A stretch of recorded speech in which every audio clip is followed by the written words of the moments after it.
4. O que você necessita para a avaliação? Quando você sabe o que esperar, o processo de avaliação pode ocorrer de maneira mais tranquila e rápida. Prepare-se sabendo o que esperar e o que levar. Seguem-se os elementos típicos em uma avaliação diagnóstica. Uma série de escalas de avaliação e informações de encaminhamento antes ou durante a avaliação. Uma entrevista com você. Uma revisão dos registros anteriores que podem documentar seus prejuízos. Testes psicológicos para descartar atraso cognitivo geral ou transtorno de aprendizagem. Entrevistas com outros profissionais que o conhecem bem para corroborar seus relatos.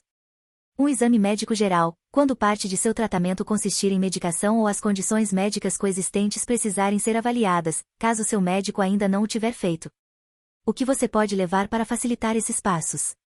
Quaisquer registros que tiver ou puder reunir antecipadamente de escolas que frequentou e de médicos e profissionais de saúde mental que consultou, quaisquer registros relacionados à condução de veículos e registros criminais e qualquer outra documentação de problemas que possam estar relacionados ao TDAH ou a outro transtorno.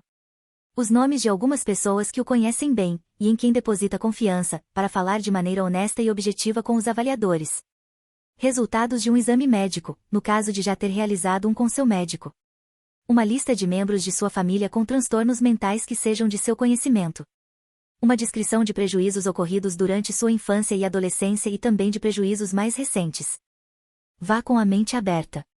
Você marcou esta consulta porque quer respostas, porque não consegue realizar o que os adultos precisam fazer. Porque continua lutando, apesar dos enormes esforços para trabalhar com entusiasmo e ser bem-sucedido. O que será necessário para você conseguir atingir importantes objetivos pessoais e profissionais? Para lhe proporcionar essas respostas, o clínico com o qual marcou uma consulta tem de reunir muitas informações de diferentes fontes. Você pode questionar a necessidade de tudo isso. Pode sentir-se inquieto no meio da avaliação, ansioso para acabar com aquilo. Tente permanecer concentrado no objetivo, respostas e soluções, e lembre-se de que a coisa mais importante a levar para sua consulta de avaliação é uma mente aberta. Leve requisições escolares e outros registros, ainda que seu histórico acadêmico possa ser a última coisa que você deseje relembrar. Responda às perguntas sobre o que lhe prejudica da maneira mais honesta que puder. Esteja aberto para permitir que o avaliador entreviste alguma outra pessoa que o conheça bem para obter uma perspectiva proveitosa vinda de fora. Todos os testes, questionários e entrevistas incluídos na avaliação têm uma base científica e estão destinados a proporcionar as respostas mais confiáveis que o campo da saúde mental pode proporcionar. Com todos esses testes, escalas de avaliação, questionários, registros passados e entrevistas, o psiquiatra sabe tudo o que precisa saber a meu respeito? Por que ele precisa conversar também com um dos meus familiares? A resposta curta é que os números têm força. Quanto mais fontes diferentes o avaliador puder usar para confirmar seus sintomas e prejuízos que você vem sofrendo, mais firmes serão as conclusões que ele poderá extrair. Por isso, o avaliador não fala apenas com você, ele usa também escalas de avaliação cientificamente criadas e outras ferramentas para obter as informações a partir do maior número de ângulos possível. Mas, mesmo com todas estas ferramentas, o avaliador recebe todos os dados a partir de você. O fato é que os adultos, e as crianças, com TDAH com frequência relatam ter um desempenho melhor em algumas tarefas do que revelam a observação de fora e avaliações objetivas. A maneira de dirigir é um exemplo particularmente comum. Você pode muito bem se achar tão bom motorista quanto qualquer outra pessoa, ou até melhor do que a média. Pode achar que aquelas multas por excesso de velocidade que vem acumulando foram injustas, preenchidas por um policial que estava predisposto contra você ou apenas tentando preencher sua cota mensal de multas. Pequenos acidentes de trânsito em que esteve envolvido podem parecer ter sido causados pelo outro motorista, que não estava prestando atenção suficiente ou que tenha sido demasiado hesitante, por isso, fez com que você interpretasse mal os sinais. E recebeu todas aquelas multas de estacionamento porque simplesmente não teve tempo para encontrar uma vaga em local permitido. Bem, todo mundo recebe essas multas, não é?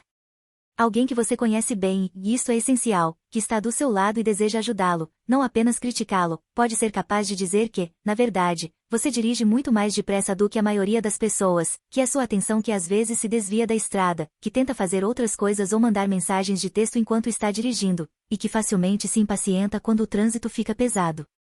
Aparentemente, isso pode parecer uma intrusão, mas tente acreditar que é de seu maior interesse deixar que o profissional fale sobre suas preocupações e sua história com alguém que o conheça bem, como o pai ou a mãe, um irmão, uma irmã, a cônjuge ou pessoa que mora com você ou um amigo íntimo, caso seus familiares não estejam disponíveis. Sem essa perspectiva, pode parecer que você não tem TDAH quando de fato realmente o tem, dadas as informações que os outros podem proporcionar a seu respeito. Tenha em mente que você está aqui para obter respostas, e respostas precisas. Por quê, afinal, teria alguma importância saber que tia Ellen passou a maior parte de sua vida deprimida? O que isso tem a ver comigo? A hereditariedade, genes, contribui em graus variados para a maioria dos transtornos mentais. Isso significa que alguns transtornos têm maior probabilidade de ocorrer nos parentes de pessoas que têm um transtorno mental. Os tipos de transtornos vistos em seus parentes podem servir de guia para os tipos de transtornos que você pode estar experimentando. O TDAH é um transtorno altamente genético, e, por isso, a menos que você o tenha adquirido através de uma lesão cerebral óbvia em seu passado, é provável que seja mais comum que o usual entre seus familiares. Mas, como os adultos com TDAH frequentemente também têm outro transtorno, veja o capítulo 2, pode ser proveitoso para o avaliador ser informado sobre todos os transtornos mentais que aparecem em sua árvore genealógica. Se você não tem conhecimento de nenhum, pode ser porque, no passado, as pessoas tendiam a encarar essas informações como privadas, até mesmo vergonhosas. Por essa razão, antes de comparecer à consulta, vale a pena se dar ao trabalho de perguntar a seus pais ou a outros parentes de uma geração anterior à sua a respeito da história de transtornos mentais em sua família. Permaneça concentrado em obter respostas. Submeter-se a testes pode não despertar em você boas recordações. Mas tente se lembrar, durante a série de testes psicológicos que em geral lhe são aplicados, que você e o avaliador compartilham o mesmo objetivo, obter respostas. Você não gostaria que essas respostas fossem baseadas apenas em uma opinião e por isso, realize os testes de forma aberta e honesta. Por outro lado, não permita que ninguém lhe diga que os resultados de qualquer teste são uma indicação infalível de que você tem ou não TDAH. O diagnóstico é tanto uma arte quanto uma ciência. O diagnóstico preciso depende da análise competente de um profissional experiente para ponderar os resultados obtidos de diferentes partes da avaliação. Esta é a melhor maneira de obter um quadro preciso de seu problema. Testes psicológicos tipicamente aplicados durante uma avaliação. Breve teste de sua inteligência ou capacidade cognitiva geral. Às vezes, as pessoas enfrentam dificuldades na escola ou no trabalho devido a limitações em sua capacidade intelectual ou de aprendizagem. O profissional precisa descartar esses tipos de limitações como uma causa ou contribuinte para seus sintomas análogos aos do TDAH. Testes envolvendo leitura, matemática e ortografia. Estes são especialmente prováveis de serem aplicados se você estiver em um ambiente educacional, tais como uma faculdade, um treinamento técnico ou um curso relacionado ao trabalho. As pessoas com TDAH têm uma probabilidade muito maior do que as outras de apresentar atrasos específicos em habilidades acadêmicas como essas, com frequência chamadas de transtornos de aprendizagem específicos, e é importante saber se os apresenta. Testes de atenção, inibição e memória. Nem todos os psicólogos aplicam tais testes. A importância dos resultados pode ser exagerada se se presumir que estes determinam direta e objetivamente os sintomas de TDAH e são, por isso, mais confiáveis do que seus próprios relatos orais de seus sintomas e os dados que provêm de outras partes da avaliação. Pontuações anormais podem indicar TDAH ou outros transtornos, mas isso não significa que apenas as pontuações normais descartem o TDAH. Cerca de 35 a 65% das pessoas com TDAH podem ser aprovadas em testes de atenção, inibição e memória e, ainda assim, serem portadoras do transtorno. Os pesquisadores têm visto que se as pessoas apresentam um desempenho deficiente nestes tipos de testes, elas provavelmente têm um transtorno. Entretanto, isso não significa que se trate do TDAH, porque outros transtornos podem normalmente interferir no desempenho nesses testes. Por outro lado, obter pontuações normais nestes testes não significa que o profissional possa descartar o TDAH.